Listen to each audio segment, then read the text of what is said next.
message bi ngay passé nga passé message bi journaliste yi bind ñuy yóbbu waaye tey bii conférence de presse dañ ko def mu nekk conférence de presse boo xam ni ñun ak askan bi ñoo koy def ñun ak Touba Ndorong ñoo koy def ñun ak doomu dëkk bi ñoo koy def ñun ak waa Kaolack ñoo koy def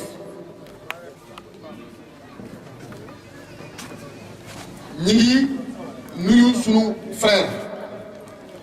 sunu mag sunu xarit nekk coordinateur bu mouvement CAR bi nga xam ni El Hadj Ibrahima Ciss Baye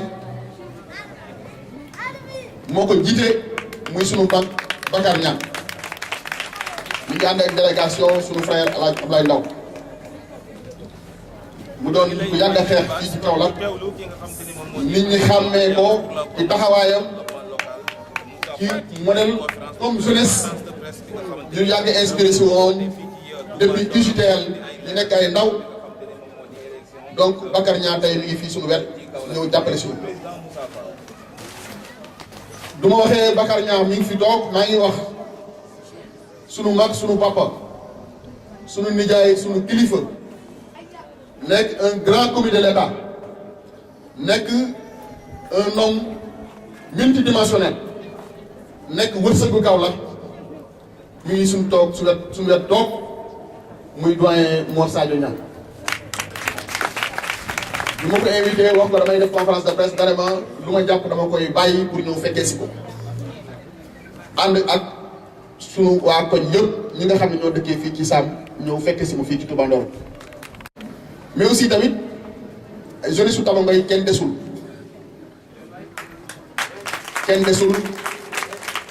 ndax le jeune Wade mi ngi nii sama ginnaaw toog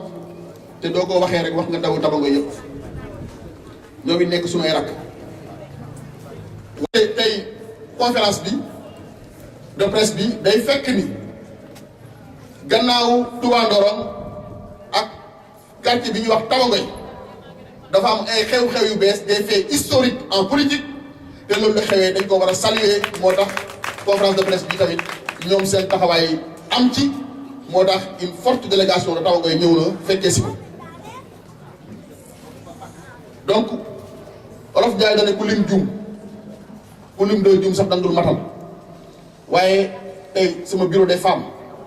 ñoom ñëpp kenn desul jigéen ñi nga xam ne ñoo ci nekk ñëpp tey ñooñu fekkee si conférence de presse bi ànd ak seen njiit muy Badja Sissoko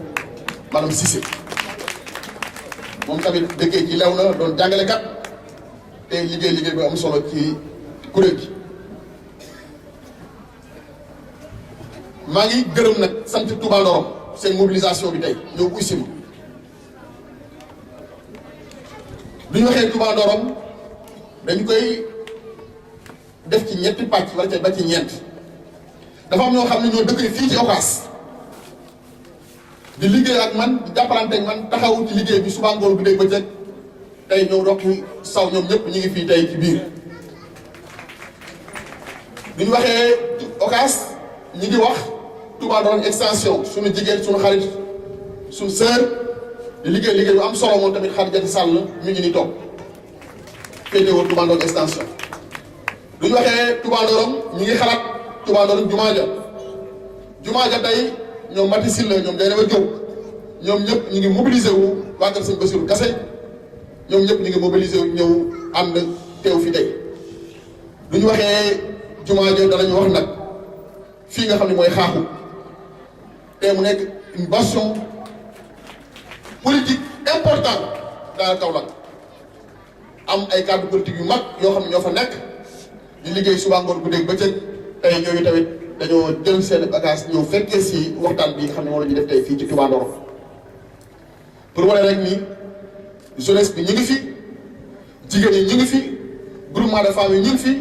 troisième âge bi ñu ngi fi kilifa yi nga xam ne ñoom ñooy samay dëkkandoo bokk Touba Ndorong di ma ñaanal suba ngoon guddeeg bëccëg lu ma nekk ñu nekk ci ñoom tamit ñoom ñëpp ñu ngi nii toog maa ngi xalaat doyen Sey nekk sama dëkkandoo doyen Saw mi ngi nii toog ñoom ñëpp tey kenn desul kon ñu ngi sant bu baax a baax ci di gërëm li taxal woote bi nag xam naa li ci ëpp solo danañ ko wax ci kanam ak journaliste yi parce que dama ne tey conférence de presse bu du nekk man maa koy def dafa nekk conférence boo xam ni dafa xaw a spécial comme ni ma ko waxee ci njëlbeen bi dama bëgg nit ñi ñoom def ay témoignages jël kàddu gi wax xew-xew yi xew tey ci Touba Ndorong ndax nag dañu ànd ak ñoom di liggéey depuis ñetti at ñuy ñaari at ñi ci des pendant juróom-ñaari at pendant 7 ans maa ngi ñoom ñoo nekk ci dëkk bi liggéey am na ñoo xam ni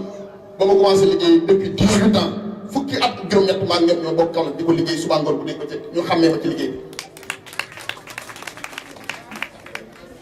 bi du ñu àndee ci élection yi nit ñi sonn ci mag ñi sonn ci xale yi sonn duñ nelaw guddi duñ nelaw bëccëg ñuy ànd ak man ba 2 heures du matin ci jàng yi ci jant yi ci ngénte yi ci gàmmo yi ci xew-xew yi ci lépp la xew ci Kaolack ñu ànd ceeg ñoom loolu tey dafay gar du lii amee ñu jaajëfal leen sant leen gërëm leen di sant Kaolack di féliciter d'abord président daal ci ndam li yaatu li nga xam ne am na ko ci tey ci réew mi di wax ni président Macky Sall réew mi delloo nañ ko njukkal ndax fépp foo xam ne teg na fa tànkam du fa demee di campagne électorale dafa wane wàllu réalisation yi mu liggéey ci réew mi ca dëkk ba muy Kaolack di Nioro di Kaffrine Kédougou Malem Hodar Tamba Matam Kolda Ziguinchor fépp foo xam ni président Macky Sall teg na fa tànkam nag dafaa teg tànkam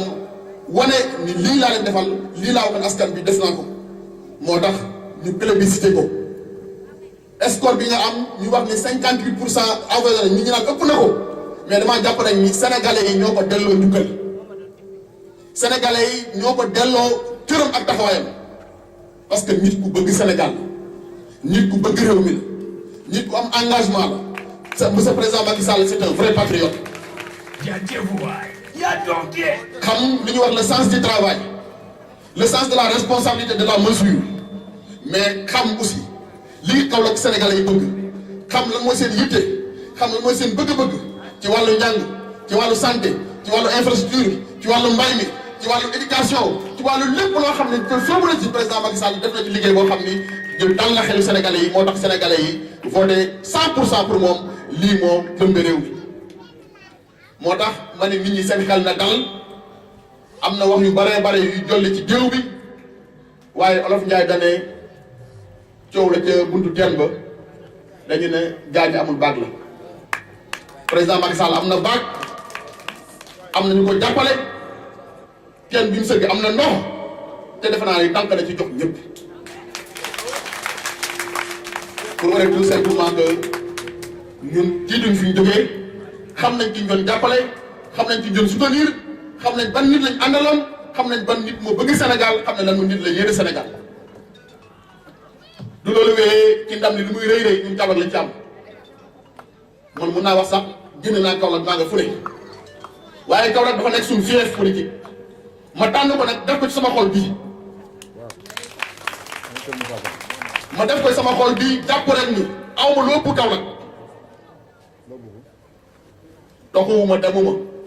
ma nekk fonctionnaire bi liggéey nag mais fu ñu ma affecté damay préféré bàyyi sama njaboot fii dem liggéey wàcc ñoo fekk seen fi di guddi di bëccëg pour Kaolack di xeex di défendre Kaolack défendre naa Kaolack lépp lu ma ñàkk défendre Kaolack moom ko xañ ku nekk xam na ni am na ñu bare dem nañ benn Moussa Fall ci opposition bi la nekk waaye nekk ba ci opposition bi président Macky Sall la àndal mais ànd ak nit parfois du yàq nga wax ko dëgg doo ko war a wax dëgg lay ngeen diggoon ànd ko nga di ko fàttali dafa baax ci ànd waaye nit ñi gëmul seen bopp dañuy defar ni doo fàttalee président la nga xam ne moom la waxoon nga dimbali ko xamul ni da nga koy dimbali da ngay dimbali président parce que as gor doo ànd ak moom da ngay ànd ak moom ànd nawle lii moo tax ñu bari waxoon ni Moussa Fall ci opposition bi la nekk waaye taxaw sama taxawaay Kaolack loolu li koy firndeel moom mooy ni sama position rawatina fii ci Touba Ndorong rawatina ca Tabongoy rawatina ca Diofiak rawatina ca Gaawaan rawatina ca Ngaan rawatina ca Ngaan Sayer rawatina ca Nimsaat ca Kasnack ca Medina Baye ca Abattoir ci Ndang Kasnack raw na amul fenn foo xam ne dëgguma fa sama tànk ba nag taxawul nit ñi dimbale leen jàppale leen pour président Macky Sall am ndam sama fi laa dëkk sama kër fi la nekk mais damaa jàpp rek ni Kaolack moo ma tax a jóg te Kaolack moom yitteel te yaakaar naa ni waa Kaolack naxante wu ak ñoom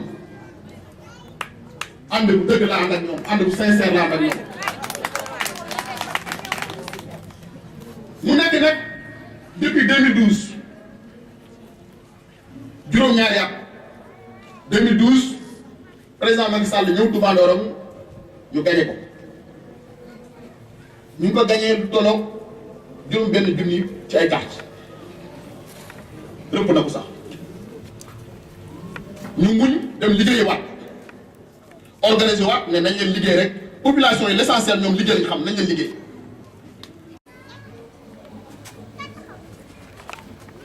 coalition bi nga xam ni mooy coalition bi jiite woon te ñu bokkoon ñëpp bokk ci muy coalition présidentielle coalition bi ñu gagné waat ko Touba Ndorong wàññi woon nañ ko ba mu jegee juróom-ñetti junni carte muy 4000 voix ñu jóge fa ñëw référendum ñu defaat référendum Macky Sall ne soppi constitution bi te référendum Sénégal dafa mel ni élection présidentielle ngay dem wala élection législative ndax nit ñi dañaan pour ou contre ñi ànd ak Macky Sall ñoo koy voté ñi àndul ak moom duñ ko voté référendum bi gis nga liggéey bu ma ci liggéey taxaw bu ma ci taxaw taxawaay bi ñu ci taxaw ci biir Kaolack ci biir Sénégal fépp foo xam ne fu nekk taxaw nekk fa sama tànk pour campagne pour que président Macky Sall mën a jàll ak un oui massif. Touba Ndorong ñu gagné waat waaye nag écart ba ñu gagné woon wàññeeku waat na tamit ndax liggéey boo xam ne def nañ ko ci diggante bi. bi ñu ci référendum bi ñu song élection législative yi ñu ne kon kat mun naa am tey législative bu dee am na luñ ci def yaakaar naa ni yegg ci législative bi danañ mën a régler gap bi résolver gap bi moom mooy différence bi dox suñu diggante ak ñi nga xam ne ñooy opposition bi. ñu ñëwaat mu des lu tolloog ñeenti 2000 voix 2004 voix parce que li ñu rawee ci législative bi bariwul mais législative yooyu nag buñ ci jógee lañ jàpp rek ni ñun liggéey bi nga continuer parce que askan bi rek ñoom dëgg rek lañ bëgg lu mu yàgg duñ continuer liggéey bi danañ dem bañ d'accord ni Macky Sall moo fi nekk liggéey na nañ ko jàppale votal ko lii moo am ci élection 2019 ci élection présidentielle yi askan Touba Ndorong ñoo jàpp ne Macky Sall ak ñi mu àndal rawatina Aprodel rawatina coalition bi rawatina ñu ko jàppale am responsable politique yi ñoom ñëpp maase ñu dajaloo rafet ñafe ba ñu résolve gap bi lii moo tax tey ñu am victoire di différence de 84 voix au niveau de Touba Ndorong. mbir doo ci nekkee da nga koy jàngat xam lan la demee. nañ leen gën a góorgóorluwaat ñu ngi gën a takkuwaat am nañ yaakaar ci président Macky Sall am nañ yaakaar ci programme yi mu teg am nañ yaakaar ci askan bi waaye tamit am nañ yaakaar ci doomi Kaolack yi parce que doomi Kaolack wane nañ ko ci élection yi génn nit ñi kenn moomu leen boo leen di dimbalee ñu jàppale la nit ñi doo leen amee joxee cër ñu jox la cër nit ñi doo leen faalee ñu yëg la